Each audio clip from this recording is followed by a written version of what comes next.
कि नका के कोखिया से ले ला न जनमिया हो विश्वकर्मा बाबा कथिए में ले ला नया स्थान विश्वकर्मा बाबा कथिए में ले ला नया स्थान विश्वकर्मा बाबा।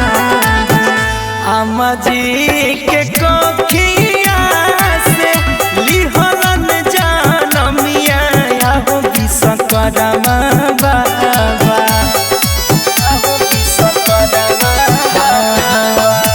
अम्मा जी के कोखिया से लिहलन जनमिया हो विश्वकर्मा बाबा गहरिया में लिहल नया स्थान आहो विश्वकर्मा बाबा गहरिया में लिहल नया स्थान आहो विश्वकर्मा बाबा। प्रेम से बोला बाबा विश्वकर्मा की।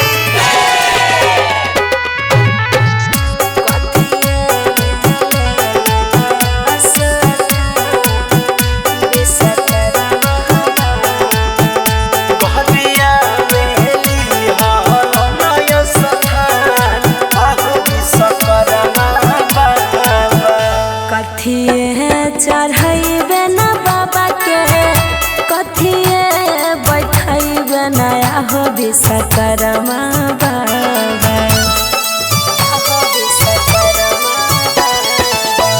कथिए चढ़ैबे न बाबा के कथी भोग लगैबे नया हो विश्वकर्मा बाबा कथिए पर देबे न हम बैठाई आहो विश्वकर्मा बाबा कथिए पर देबे न हम बैठाई आहो विश्वकर्मा बाबा। लहडू चढ़ैबे न बाबा के खुआ भोग लगैबे नया हो विश्वकर्मा बाबा आहो विश्वकर्मा बाबा।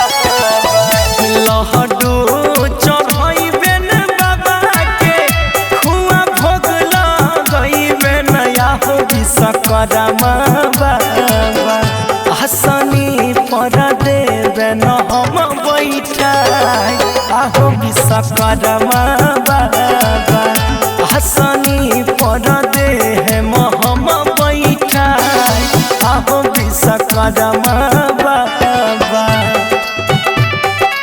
प्रेम से बोला बाबा विश्वकर्मा की।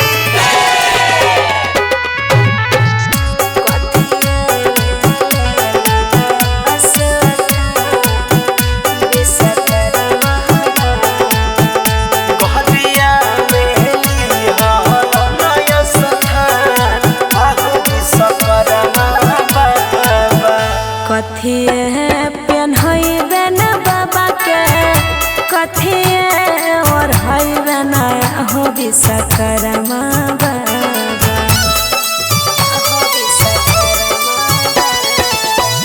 कथिए पेन्हैबे न बाबा के कथिए ओढ़ैबे नया हो विश्वकर्मा बाबा कि नका से पूजा हम कराई आहो विश्वकर्मा बाबा कि नका से पूजा हम कराई आहो विश्वकर्मा बाबा।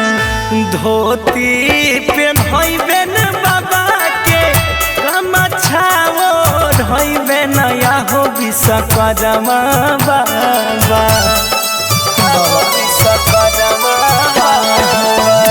धोती पेन्हैबे न बाबा के गमछा ओढ़ैबे नया हो विश्वकर्मा बाबा पंडित से पूजा हम कराई आहो विश्वकर्मा बाबा